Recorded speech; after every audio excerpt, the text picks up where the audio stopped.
Narranjiru narrabu era gati narranjiru kotu muramera Ban narranjiru narrabu era gati narranjiru kora watamera Awal jedendema Shalom shalom dengan waktu yang panjang dulu bagi seni kebaya itu akan jadi negara belum dibofta ada sekitar dalam kisah itu sampai sesudah bersama Raja Desa ini baru jama wanita mereka sama kayu punya kami tahu dijadi wanita kana kisah itu waktu itu udah dicawan jelas namun ni kabur kita akan hikmatan oke faidan pusat itu motor boftan kami Firulani sedangkan rati uya sambata saat sadia kasih kesati tombati Yowa Fernandi di mana baca dia ni? Kamu di mana baca ni? Kamu sibira dar pekan itu kita mana? Apa nak kerja tu? Sibira dar pekan kakek tu di mana baca? Sibira dar pekan kita.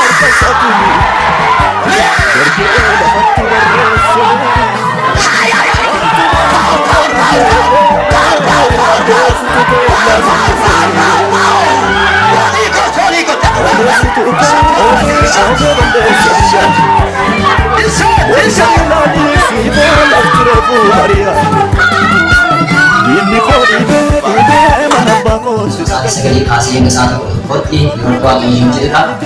kesumau sedangkan pena dia roh saat disedira kasih hingga saat dia sendiri tiro tubuta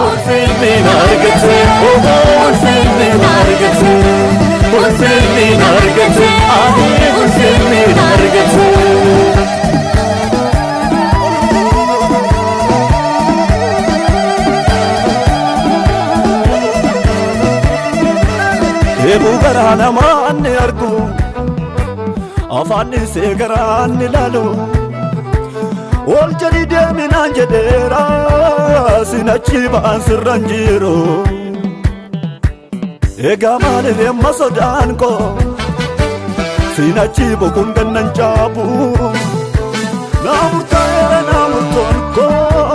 ega kun oliyanon kabu Adesutuko ofe belesabia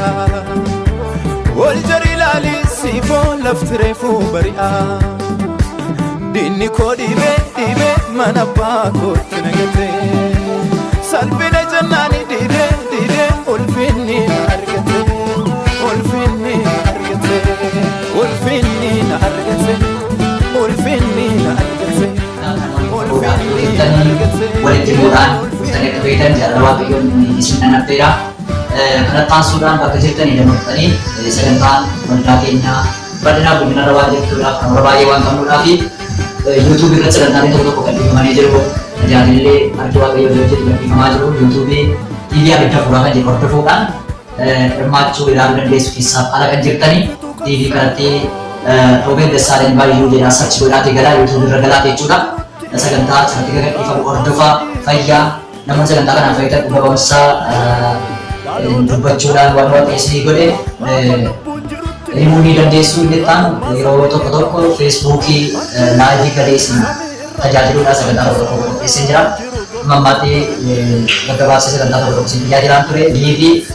mungkin live Facebooki berarti nah bercuni dan desu waktu itu bukan ismail desu tujuan berdakinya free pengkajian Medina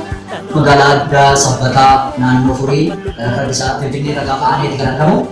kisah sebulan kilometer juga saja kisah sebulan ini karena seperti ragara percaya berani kanjeng mukti kisah sebulan kami nak berdagang dasar waktu yang dimana di kapinan jerak serta bisumi dan desu kayak sudah habis bersama belum dikota sementara ada YouTube bikin orderan subscribe kita lalu tangga live di Facebook dan dekat informasi orderan subscribe berarti erga itu kayak ada masih jeda dan maka kayak sudah habis terbata shalom Imen fitu kansa lalu tatanama amal punjiruti garu masa lima Imen fitu kansa dhaloota tannaama amma lubbuun jirutti gaarummaa saniima ardiirra samiirra akkisaa hin jiru gonkuuma himeen fixuu kansaa dhaloota tannaama amma lubbuun jirutti gaarummaa saniima himeen fixuu kansaa dhaloota tannaama kellaa jigeenye kaasu jiraare akkisa jiraare jiraare akkisa jiraare jiraare akkisa jiraare jiraare akkisa jiraare afaan bira dabarse kan gaara nama laalu dhakaa walchaaf guurameen riqicha nama jaalu jiraare akkisa jiraare